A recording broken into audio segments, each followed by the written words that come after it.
जय माँ। दूसरा ये प्रश्न है कि माता जी ने जो सूर्य के बारे में बताया कि सूर्य का जो प्रकाश है वो एक रिफ्लेक्शन है। किस चीज़ का रिफ्लेक्शन है, क्या इसका पूरा अर्थ ये क्या हुआ? अब रिफ्लेक्शन क्या होता है? रिफ्लेक्शन कोई चीज़ जो एक मीडियम है उस पर कहीं और से कोई चीज़ आ रही है और फिर उसको आपको उसमें एक छवि दिखती है, जो छवि बनती है। जैसे हम कहते हैं ना, शीशे में मेरा प्रतिबिंब आ रहा है। प्रतिबिंब का ये अर्थ है। यहाँ रिफ्लेक्शन उस सेंस नहीं कि प्रकाश आया और चला गया, वो एक टेक्निक है, लेकिन रिफ्लेक्शन मतलब प्रतिबिंब है। तो ये सृष्टि चूंकि सबके पीछे प्लान एक ही है, एक ही सत्य है जो प्रकट कर रहा है अनेकों अनेकों रूप से, और अगर उसको हम ध्यान से देखें तो बहुत अद्भुत लगता है। हर चीज, पहाड़ हैं वो पार्थिव जगत में अभिप्सा का प्रतिबिंब है, नदी है वो पार्थिव जगत में जीवन का प्रतीक है। इसलिए आप देखिए, जीवन कहाँ जन्मा? जल के अंदर जन्मा। सृष्टि वहां से प्रारंभ होती है। और इसीलिए हमारे यहाँ जो स्टोरी हिरण्याक्ष की, देखिए कहानियों का एकदम नया अर्थ। पहले, सबसे पहले क्या होता है, मत्स्य अवतार में पानी डुबा देता है, सक्सीड्स। एक छोटा सा, इसको जल के प्रतिबिंब को भी ले लेते हैं। वाटर क्या करता है? डुबो देता है पृथ्वी को। देखा जाए तो जो भी जीवन हुआ था उसको समाप्त कर देता है, लेकिन वो फॉर्म डिस्ट्रॉय कर सकता है। उसके अंदर जो दिव्य तत्व है उसको डिस्ट्रॉय नहीं कर सकता है। तो एज पर द स्टोरी, मत्स्य अवतार के रूप में भगवान आते हैं और वो ले जाते हैं बचा करके, किसी और भूमि पर नई सृष्टि होगी। फिर जल आता है। अब इस जल से जो संभावना है, पहले उसके अंदर संसार सागर कहा भी गया, उसके अंदर छिपी हैं, उनको निकालने की चेष्टा होती है।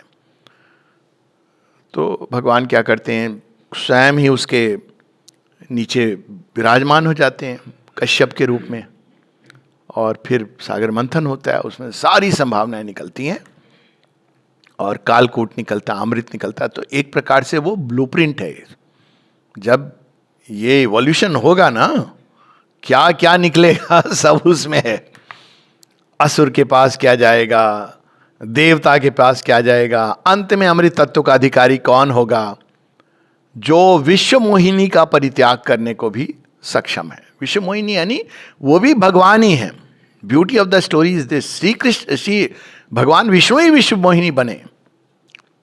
वही ये संसार है। इस संसार में जो कुछ हमको आकर्षित करता है, लेकिन हम उनसे बाहर का संबंध जोड़ सकते हैं या हम उनसे आंतरिक संबंध जोड़ सकते हैं। जैसे शिखी ध्वज की कहानी जो हम लोगों ने कुछ देर पहले पढ़ी, कि शिखी ध्वज ने वही अपनी पत्नी के साथ केवल बाहर का संबंध जोड़ा, रूप का संबंध, लेकिन वही पत्नी आत्मलीन है। अब देखिए कितनी सुंदर कहानी है। She is a realized person. वो चाहता तो उनके साथ एक अलग संबंध जोड़ सकता था। He could have seen the divine in हर।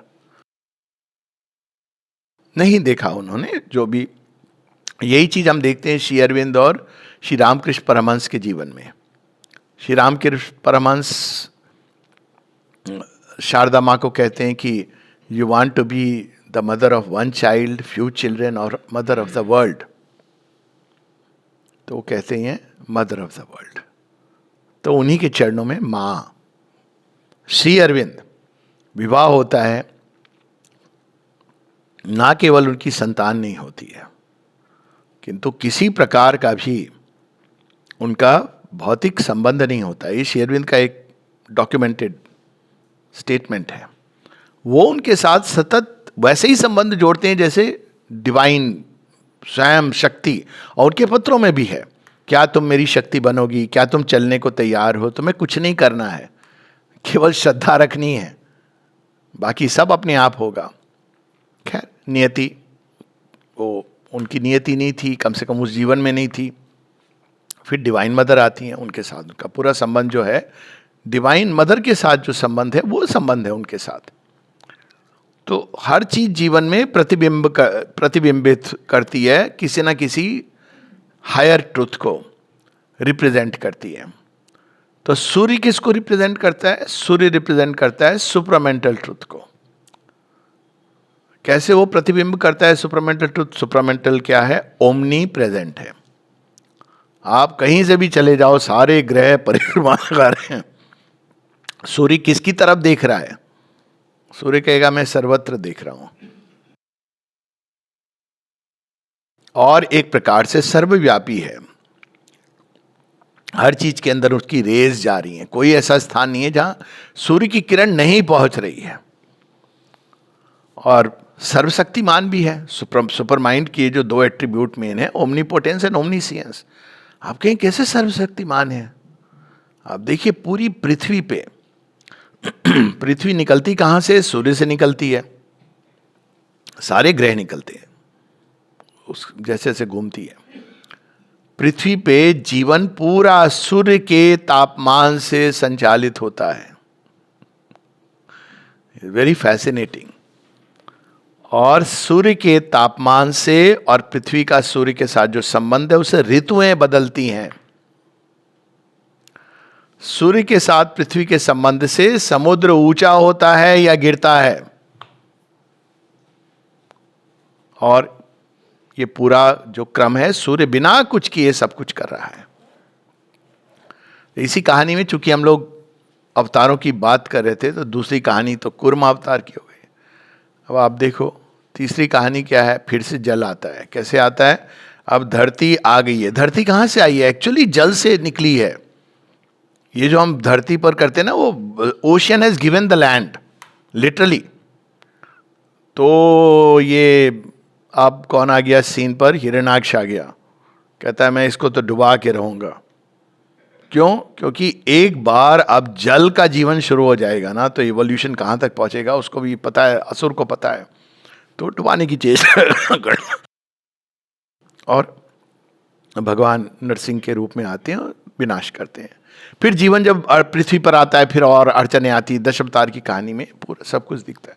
तो सूर्य उसी प्रकार से रिफ्लेक्ट करता है। अब प्रतिबिंब है, तो इसका क्या मतलब है? हम लोग जो सूर्य की पूजा करते हैं वो क्या व्यर्थ है? नहीं। यही ये ब्यूटी है सनातन धर्म की। आप किसी भी चीज से यदि उसके प्रतीक को समझ लें, तो उसके माध्यम से आप उसके सत्य को जा सकते हैं। एक जगह श्री अरविंद ने पासिंगली कहा भी है। किसी ने सुपर माइंड के कंटेक्स्ट में पूछा कि क्या मैं सूर्य पर ध्यान कर सकता हूं? तो श्री अरविंद ने कहा yes you can do it. Represents the supermental truth. Omniscient, omnipresent, सर्वव्यापी। ये सूर्य को सृष्टि का केंद्र है। मतलब हमारे सोलर सिस्टम का तो अनेकों सूर्य हैं, अनेकों सब जगह जो प्लानिटरी सिस्टम्स है उस सूर्य के को केंद्र में रख के चलते हैं। अनेकों सूर्य हैं। अब एक इंटरेस्टिंग बात है, चूंकि सूर्य की बात आ गई है, तो थोड़ी सी सूर्य देव की और बढ़ा दी जाए। जब अर्जुन को श्री कृष्ण का विश्व रूप का दर्शन होता है, तो उसमें वो कहते हैं अनेक सूर्य। ये सब सूर्य किसके अंदर समाये हुए हैं? स्वयं श्री कृष्ण के अंदर। और सूर्य के जो पुत्र हैं, सूर्य के पुत्र का नाम क्या है? नहीं, वो तो धरती पर वो बेचारे, तो मतलब बेचारे नहीं, पर सूर्य के जो पुत्र हैं वो यम हैं ओरिजिनल उसमें। तो सूर्य और छाया, सूर्य की जो पत्नी है वो संज्ञा है, लेकिन उनका ताप इतना तेज है कि वो कहती मैं आपसे मिलना है बहुत मुश्किल है। तो वो छाया को प्रस्तुत कर देती है। छाया के थ्रू जो संतान होती है वो यम होते हैं, जिनको सूर्य निष्कासित कर देते हैं धरती पर नहीं, गार्जियन ऑफ द अंडरवर्ल्ड। कहते हैं वहां मैं नहीं जा सकता हूं, लेकिन तू छाया से उत्पन्न हुआ है, चला जा। अब देखो कहानी कितनी सांकेतिक है। तो हमारे जीवन में दो विधान चलते हैं। जब हम अंधकार में रहते हैं अज्ञान के, तो यम का विधान चलता है। We are under the control of the underworld. Underworld literally कहते हैं अंडरवर्ल्ड। उसमें पीड़ा, सारी चीजें। और क्यों है वो? ताकि हम सीख करें हायर लाइट को, इसलिए है। ऐसा नहीं कि कोई भगवान हमको कष्ट देना चाहते हैं। फिर हम सूर्य के लिए तैयार होते हैं। तो दूसरा विधान है सूर्य का विधान। तो we can be either under the law of ignorance. Law of ignorance is pain, suffering, restraint. यम का एक अर्थ होता है जो आपको आगे नहीं बढ़ने देते हैं एक पॉइंट के बियॉन्ड. आपको वो देवत्व में भी बहुत ज्यादा नहीं जाने देंगे, ऑफ कोर्स आपको असुरत्व की तरफ भी नहीं जाने देंगे. तो वो रिस्ट्रेनर है. यम का अर्थ यही है. पाश है उनका जो आपको आगे नहीं बढ़ने दे. सूर्य आपको पूरा आकाश खोल देते हैं. Wideness, infinity, eye of infinity. बीच में एक और श्रीमान है जो सूर्य से जुड़े हुए हैं, देवता. उनका नाम है शनिदेव. तो सूर्य के पहले शनिवार आता है और सूर्य के बाद सोमवार आता है. शनिवार क्या है? शनि कौन है? शनि कौन है? शनि देवता न्याय के देवता है. तो न्याय क्या करते हैं? आपके पूरे अकाउंट को बैलेंस करते हैं. आपकी बैलेंस शीट कहते हैं अब सब क्लियर हो गया, नाउ यू कैन गो. आपकी जो सारी यहां पर बैलेंस शीट इस सेंस में नहीं है पाप पुण्य की बैलेंस शीट, पर जहां भी आपके अंदर जो कुछ आपने सृष्टि में इम्बैलेंसेस के कारण बने हैं, वो सब आपको सॉर्ट आउट करना पड़ता है. सॉर्ट आउट होता है. ये अभी जो हम युग से गुजर रहे हैं, ये अभी शनि का काल, फिर सूर्य का काल पूरी तरह. इसके पहले यम का काल, अंधकार ही अंधकार. शनि का काल है इसलिए ये न्याय का युग है. हर पुराने पाप बाहर निकल रहे हैं, चाहे वो समाज में हुए हों या व्यक्ति में हुए हों, सारे निकलेंगे. आपको उसको रिजॉल्व करना है. कैसे करोगे ये एक अलग बात है, वो एक लंबा विषय है. उसके बाद सूर्य का काल. We are ready for the supramental truth. तो शनि आते हैं. बहुत सारी इसमें इंटरेस्टिंग स्टोरी है. तो सूर्य रिप्रेजेंट करते हैं उस डिवाइन लाइट, डिवाइन कॉन्शियसनेस का, डिवाइन ट्रूथ का. लेकिन हम लोगों के लिए हमको सूर्य की आराधना नहीं करनी है, क्योंकि हम तो उनके आराधक हैं जिनके अंदर कोटि कोटि ब्रह्मांड, कोटि कोटि विष्णु, कोटि कोटि महेश, कोटि कोटि सूर्य विद्यमान है, जो सबकी जननी है. श्री अरविंद इसको सिंपल कर देते हैं हम लोगों के लिए, और डिवाइन मदर की ग्रेस है. कौन कर सकता है? कौन जा सकता है यम से बाहर निकल के शनि के द्वार से सूर्य तक? नहीं जा सकता. जटायु ने प्रयास किया था, जटायु और संपाति ने प्रयास किया था, जल गया था. ये कहानियां वही संकेत है. हनुमान जी ने प्रयास किया था, उनको इंद्र ने आगे नहीं बढ़ने दिया, देवताओं ने नहीं आगे बढ़ने दिया. हालांकि वो शिव पुत्र हैं, वो सृष्टि के अंदर बाद में वो जाके उनसे दीक्षा लेते हैं, सूर्य से सीखते हैं काफी कुछ. तो जब हम किसी रिप्रेजेंटेशन को इस भाव से पूजा करते हैं, जैसे छठ पूजा होती है कि यह उसका अधिष्ठाता देवता जो हैं वह स्वयं सूर्य देव, इसीलिए देव.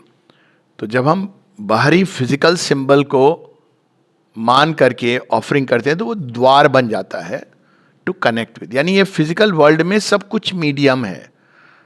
आप अगर जोड़ना चाहो तो एक पत्थर से जोड़ करके भगवान को पा सकते हैं. नहीं जुड़ना जानते हो तो सामने बहुत विशाल मूर्ति होगी या काला पत्थर होगा. सॉरी, कुछ नहीं होगा आपके अंदर, क्योंकि आप जुड़ना नहीं जानते. जुड़ना चाहो तो आप नदी, पर्वत, सूर्य की उपासना, उसके बाद चंद्रमा, इन सब के माध्यम से जुड़ सकते हो. अब चूंकि हम लोगों ने सोम भी मेंशन कर दिया था,